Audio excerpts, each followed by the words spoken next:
Thanks for having me. I'm actually going to talk a little bit about Vena as a success story, and I'll try to weave some things in there as I go.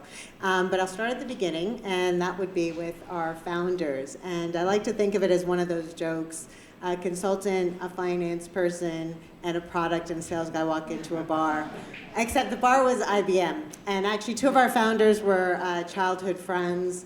And they all ended up at the same company in the financial planning and analysis space. And for those of you not familiar with what that is, think of month-end reporting, understanding how teams are performing at the end, how you're doing against your expense, your revenue, and then also how you plan.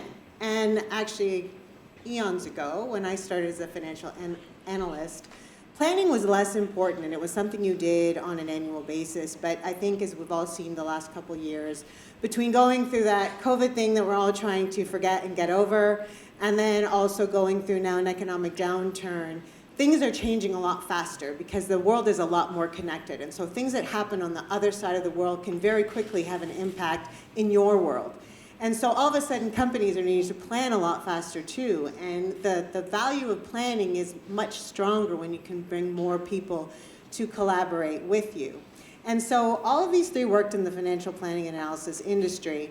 And what they found was that there was one particular product, irrespective of the ERP that they were selling, that was just super sticky. And I think we skipped, there it is. You may know it as Excel. And so back in the day when Microsoft was cool, and then Microsoft became uncool, and now Microsoft is cool again. But Excel has been an ongoing theme. And even some of the companies that I've worked for, where they really push their own productivity suites, Excel was just one thing they accepted, that if you're doing any kind of financial analysis, any kind of modeling whatsoever, Excel is the GOAT and will not be replaced anytime soon.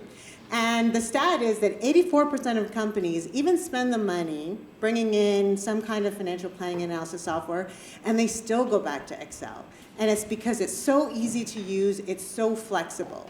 And oh, by the way, Excel is a thing. Microsoft actually has 1 million companies that have Microsoft 365 as their standard productivity suite. So the couple things that I would say in terms of lessons learned based on the first two slides is that there is value. If you are thinking of starting a company, find people that complement your skill set, right? So again, we had a consultant, we had a product guy, and a sales guy. And so you naturally already have people that are bringing unique perspectives to the table, and you can help one another be successful.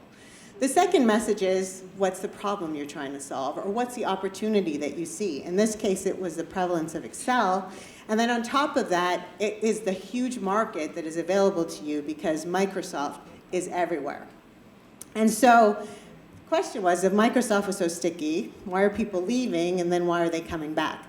So basically, and this may not build. No, it's not going to build. But basically what happened here is that these are the things in the middle here that Microsoft does not do well from an Excel perspective. So they didn't have workflow built around it. So if we were going to use the same at one point, and this is, again, going to be like Jason, probably Yahoo Music as well, Excel wasn't collaborative.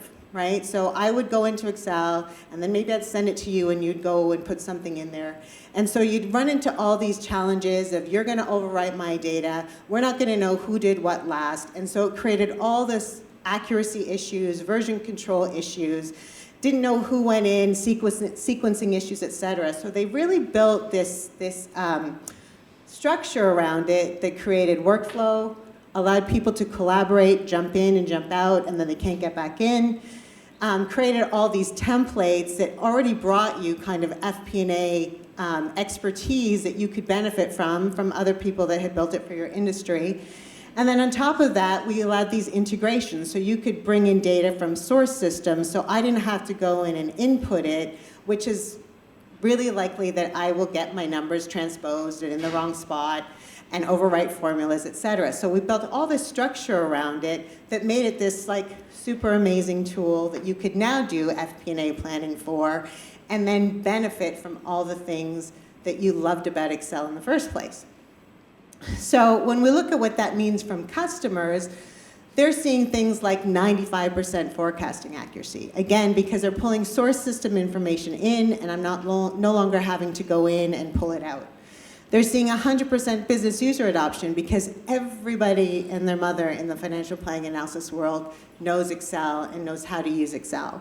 And they're seeing a huge increase in the ability to collaborate. And so they can have these bottoms-up budgeting processes where they feel so much better about the forecast information because the person on the front lines is going to tell me what they need. And when you think about how that works out from like whether you're doing supply chain planning, people planning, et cetera, you can be that much more accurate in terms of knowing what resources need to be when, at what time. And so this is just a little bit of the feedback. So how are things going? So we actually have over 1,600 customers now. And again, because of that huge scalability of Excel and its ability to model anything, we basically are in pretty much every industry, companies of all different sizes. So all the way from like smaller shops all the way straight up to enterprise customers.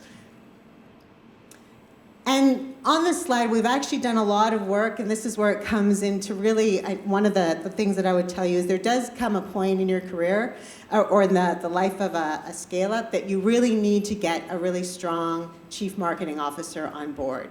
And how that shows up is all these outward credibility badges in terms of the value of our software, the ease of use, customers love to use it, visionary, all of those things, and then these trust radius, Gartner, et cetera, so we get all this external validation about the software that we've developed.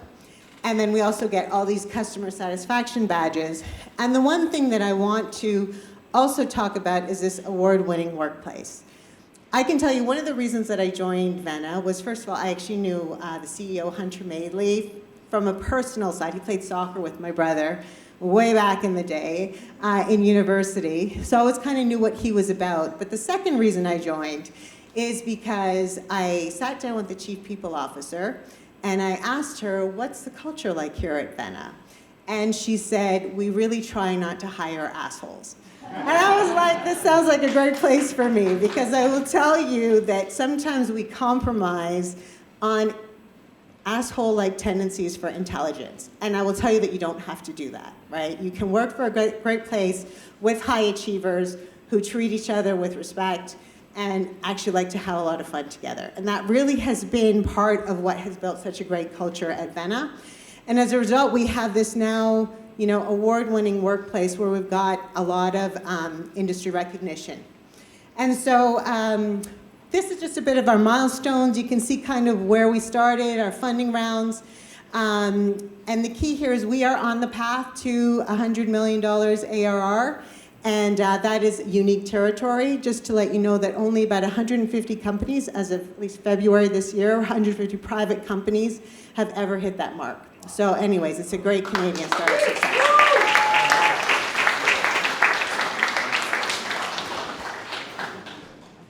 Thank you. Questions?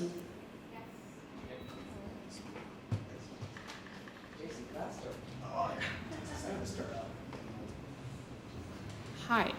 First question is, how do you, only one? Okay. Okay. So in the beginning, when you were thinking that you were solving this problem, how did you find your customers? How did you go and reach out your first clients? Well, so that I will start with was well before my time. But what they basically did was they actually stumbled upon, they used a very large outbound engine. So I think many companies do start more with salespeople calling out as opposed to trying to create an inbound engine through marketing. And they managed to latch on to a very unique use case that was specific to the finance industry and specific to the US, and that allowed them to kind of bring on some pretty big name financial institutions. And I think, as especially a lot of founders will tell you, is like once you find that like sweet spot where your message really resonates, you just go hard at that, and then you just try to get the cash in, and then you think about, okay, how do we go out from there? So it really is getting that first message right and finding where it resonates, going deep down there, and then start to bridge out from there. Hey, are you hiring co-ops? We do hire co-ops. We love co-ops, yes. So The great thing about Excel is you can do anything with it. The bad thing about Excel is you can do anything with it, and it all looks the same whether you wrote the formula right or not. Assuming some qualified person writes the formula, you've got audit in there. How do you handle change control and like, have you solved that problem? I come from a regulated industry where we want to make sure once we design it, that someone doesn't go help and improve it. Yes, you are completely locked out. So we have a fairly large professional services organization that helps you build your implementation out, and it will do exactly the things you said in terms of there is like, you have admin, you have contributors, and so only certain people are able to even actually touch anything in terms of the templates that are built, and it's more the workflow that that gets as it passes from user to user. Thank you. Thank you.